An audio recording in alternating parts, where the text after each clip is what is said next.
iba pang balita, nasita ng DOTR SAIC ang ilang pampasaherong jeep sa iba't ibang paglabag sa isang surprise inspection sa Maynila kaninang umaga.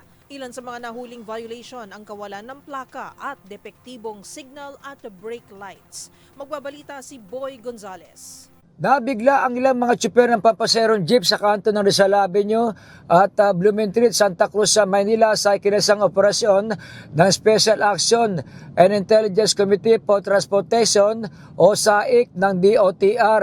Ilang mga driver ng jeep ang nasita dahil sa mga paglabag tulad ng walang plaka sa likuran, putpod ang gulong, depektibo ang signal at brake light at hindi na karapat-dapat pang bumiyahe. May ilang tsuper din ang pumapasada ng jeep na expired na ang lisensya ng 3 taon. Ayon kay Reyson de la Torre, ang Chief SAIC Special Operation Group ng DOTR, isang driver ang nagpalusot pa kung saan nahuli daw sa Lipa City, Batangas pero walang maipakitang violation ticket.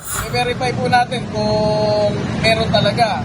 Kasi sinabi niya nahuli daw siya sa Lipa, Batangas. Ang problema, inihingi ko yung ticket ng enforcer galing sa Lipa. Wala rin na pa maipakita. Kaugnay nito, binigyan muli ng violation ticket ang tsuper pero hindi na ito makakabiyahe pa dahil ibabalik sa operator ang jeep.